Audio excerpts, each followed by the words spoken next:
Hezbollah के एक वरिष्ठ अधिकारी मोहम्मद हमादी की मंगलवार को लेबनान के पश्चिमी बेका क्षेत्र में हत्या कर दी गई।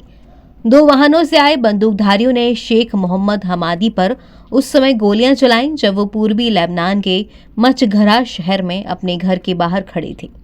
इस हमले में हमादी को कई गोलियां लगीं। घायल हालत में हमादी को तुरंत ही पास के शहर सोहमोर के अस्पताल में ले जाया गया, जहां डॉक्टर्स ने हिजबुल्लाह से जुड़े हमादी को मृत घोषित कर दिया। अज्ञात हमलावर गोलीबारी के बाद फरार हो गए। स्थानीय प्रशासन घटना की जांच कर रहा है। लेबनान के अल अखबार ने बताया कि हिजबुल्लाह कमांडर मोहम्मद हमादी की उनके घर के ठीक सामने गोली मारी गई।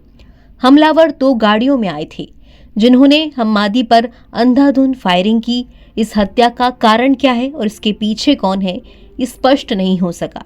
ये हत्या ऐसे समय हुई है जब हिजबुल्लाह और इजराइल के बीच लेबनान में संघर्ष विराम की समय सीमा भी नजदीक आ रही है।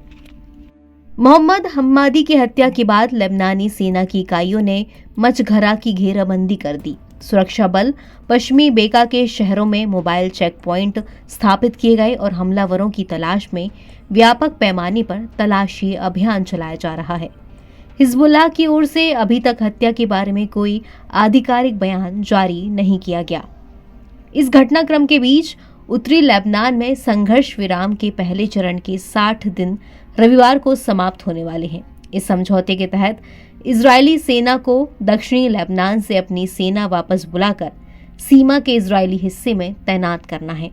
एक वरिष्ठ पश्चिमी राजनयिक ने कहा कि समय सीमा महत्वपूर्ण नहीं है। हमें उम्मीद है कि इजरायल सेना की उन जगहों से वापसी जारी रखेगा जहां वो मौजूद है।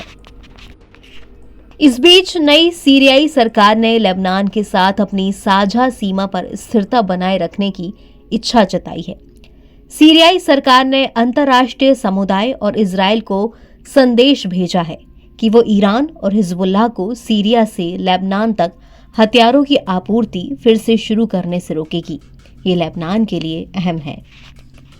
दरअसल एफबीआई को लंबे समय से हमादी की तलाश थी। वो 1985 में वेस्टर्न जर्मन प्लेन को हाईजैक करने के मामले में वांटेड था। फिलिस्तीन लिबरेशन आर्मी के 4 आतंकियों ने 13 अक्टूबर 1985 को वेस्ट जर्मनी से उड़ान भरने वाले अमेरिकी TWA फ्लाइट 847 को हाईजैक कर लिया था। इस विमान में 148 यात्री और क्रू मेंबर्स थे। इस प्लेन को ग्रीस में हाईजैक किया गया था और फिर लेबनान के बेरूत में उतारा गया। इस दौरान आतंकियों ने अमेरिका और बाकी देशों के नागरिकों को बंधक बना लिया था।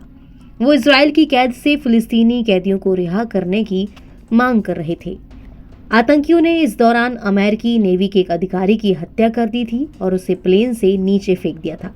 इसे दुनिया का सबसे लंबा विमान हाईजैक माना जाता है। ये 17 दिनों तक चला था। NBT ऑनलाइन की रिपोर्ट।